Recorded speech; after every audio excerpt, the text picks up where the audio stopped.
Oi, gente! If you struggled with how to make perfect rice on the stove, it's not because you have bad luck. The reality is that making perfect rice on the stove involves a series of decisions. And this is where things can get a little tricky because, yes, a lot of things that you have heard throughout your life about techniques and ratios can be true, but they can't all be true all at the same time. If you're using a specific technique from a master chef, but then you decide to go with the ratios that your grandma taught you, things can probably not work out so well. So in this video, I'm going to walk you through all of these decisions. I can help you understand how to make the best choice for your kitchen so you can make perfect long grain white rice every single time. We aren't going to be following a recipe. We're going to be learning the logic behind the decisions that you need to make.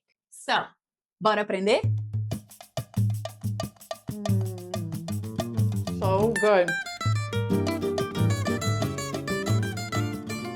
All right, so welcome back. And today is a very exciting day because we're going to solve the rice problem.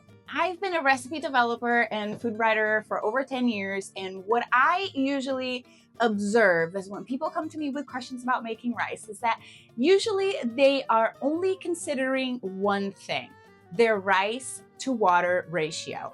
But in rice making, there's actually a lot of other decisions that you need to make for that process to be perfect. So we're going to break this down into a simple journey, and we're going to look into the rice, the pot, the wash, the ratio, the cooking process, and the resting time. After we go through everything, in the end, you're going to feel more confident making the right choices for your kitchen. And you'll see it's a lot less about right and wrong and more about cause and effect. All right, so the first decision we need to make is the rice. And for this video, I already made one decision for you, which is we're only gonna talk about long grain white rice today. Short grain white rice, brown rice, these rices require other processes. So today, for the sake of this video, we're only gonna talk about long grain white rice. Now, the one decision that you can make is when you're buying rice, make sure that you go for a good quality rice because that is one thing that will determine whether your final product is good or not. Look for grains that are whole. If you see a lot of broken rice inside of the packaging, it's probably an indicator that that rice isn't going to be so good. Having said that, you can still get home and cook that rice and realize it wasn't good. So it is a little bit trial and error, as in this choice and in a lot of other choices, and you see at the end. Now, the next decision we need to make is about washing our rice. Now, a lot of people will say that you absolutely have to wash your rice, and other people don't have a strong opinion about it. And I'm here to tell you that you can make perfect rice whether you wash your rice or don't. You just need to know that your water to rice ratio will be different if you choose to not wash it. So first we're going to talk about unwashed rice. And all you need to know is if you choose to not wash your rice, you're going to have a higher rice to water cooking ratio because you're just going to get your dry rice and then you're going to throw it in the pot.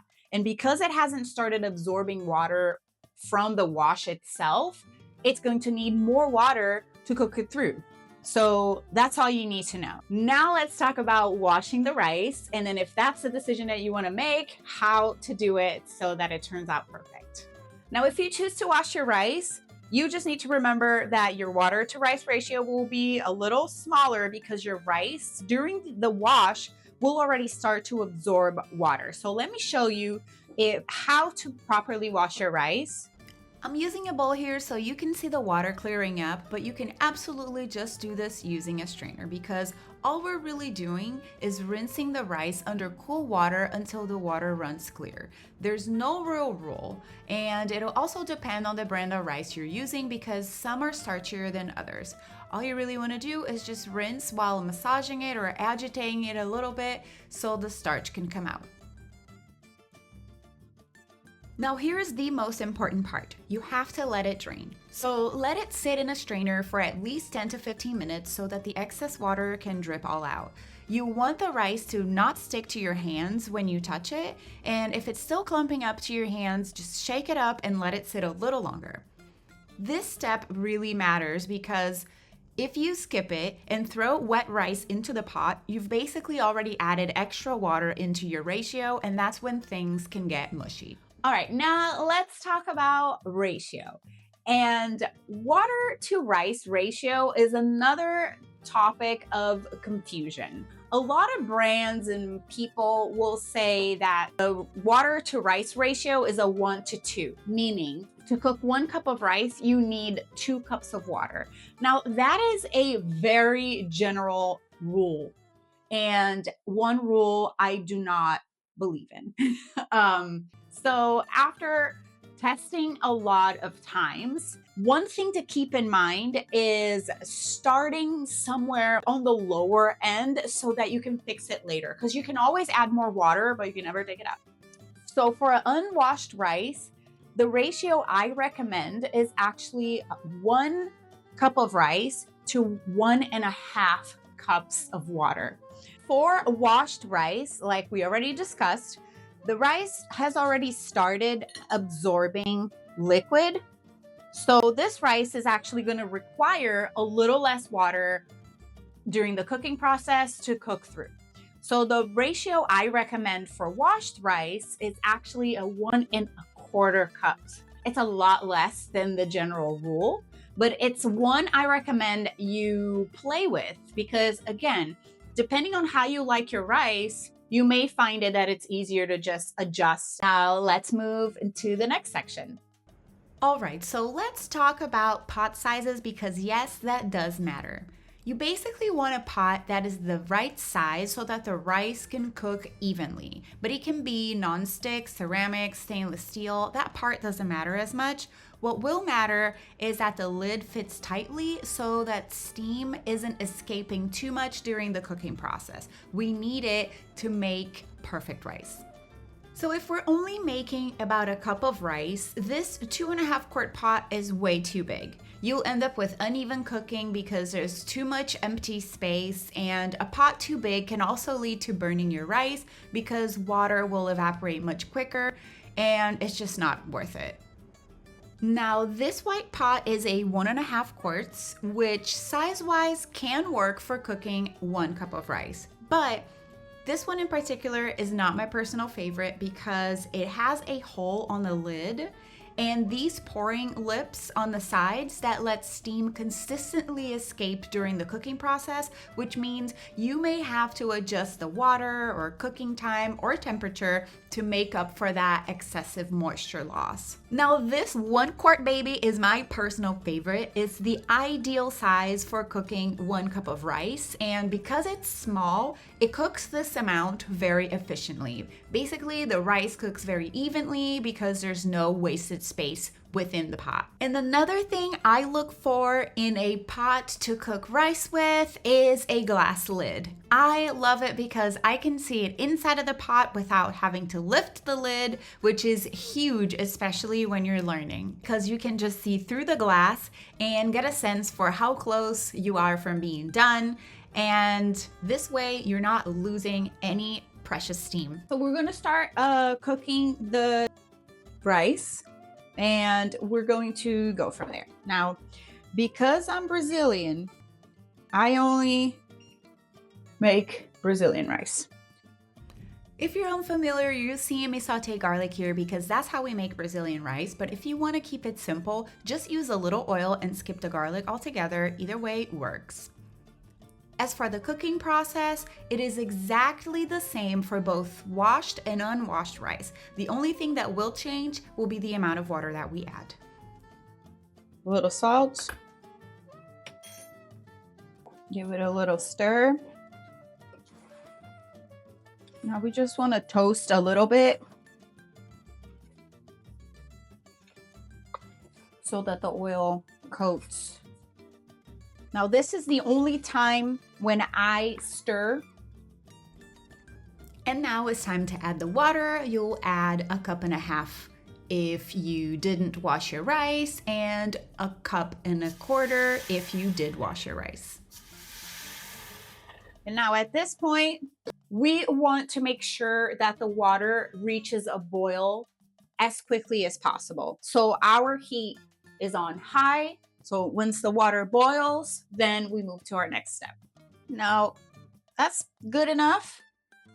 We're gonna go in with our lid, cover, and now we're gonna turn down the heat to medium-low.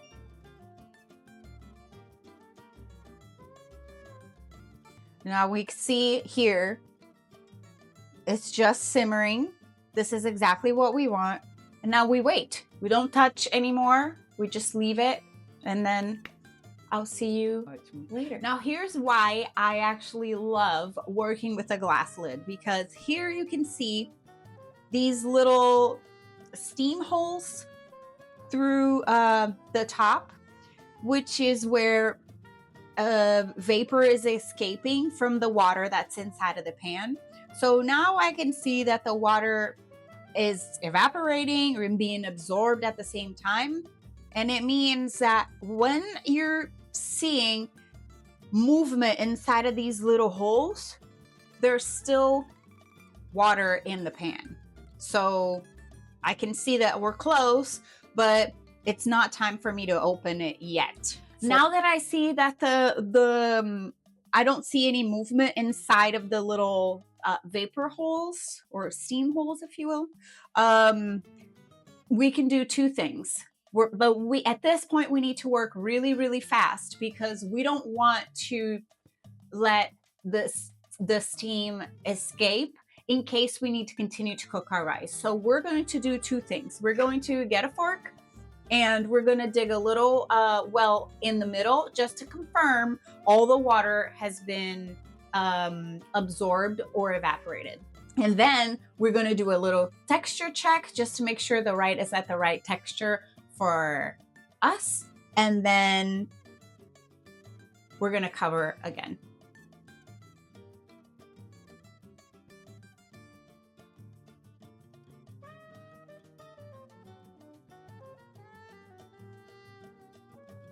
I'll take a little bit like this, and then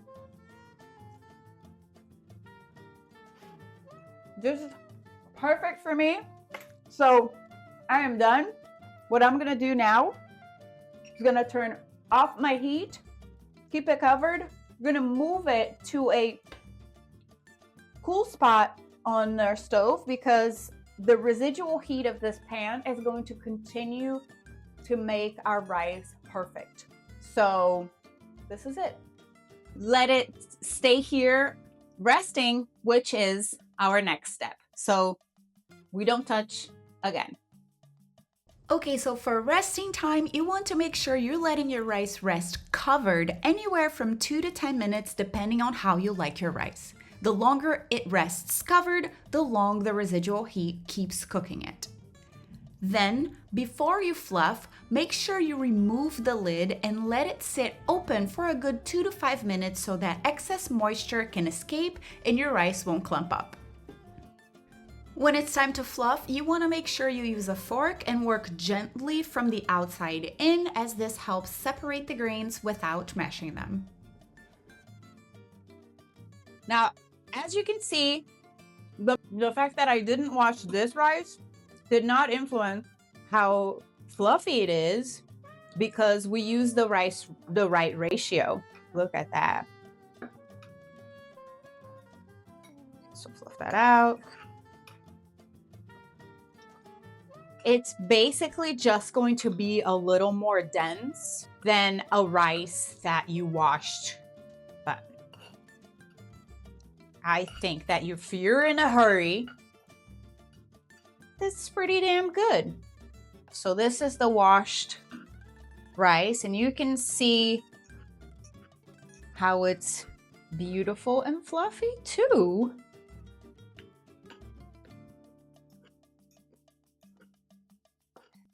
So there you have it. Washed rice and unwashed rice can both be perfect. You just have to know the rules So it's only a matter of understanding the decision points and how to go about them for making rice that's perfect to you. All right, so now on to some troubleshooting tips. Okay, so your rice turned out mushy. What happened and what do you do? So probably what happened is that you used too much water in the cooking process, or if you washed your rice, you didn't let it drain and dry out a little bit before going in. So that process of letting that rice rest in the strainer so we can drip out as much excess moisture as possible, it's really important. So if you didn't do that, maybe that's why. It could also be the brand of rice that you bought. So it would be interesting to try and use a different one and see. It's a little bit trial and error, but what you can do with this rice, you can make little fried rice balls. Those are great. You can make some type of fried rice too, just by making it sticky at the bottom.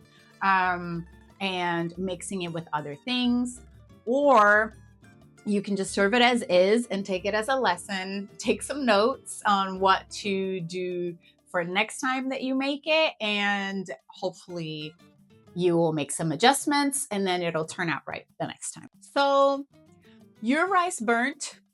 What happened? What can you do?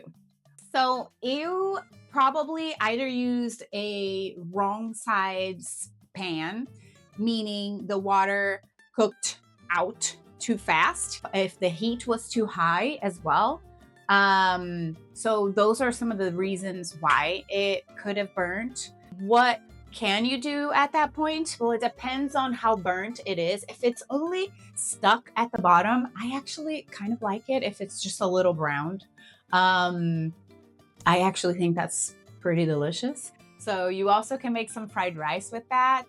But if it's too burnt, then I think you're just gonna have to start over. Nobody's gonna wanna eat burnt anything. So now you open the lid and taste it for the texture test, and your rice is undercooked. What do you do? That's actually the best scenario and the easiest to troubleshoot, because at that point, all you need to do is just add a little 1 to 2 tablespoons of water into the pan, cover it again, and let it cook another 3 to 5 minutes, and then do another texture test, and it should be cooked by then.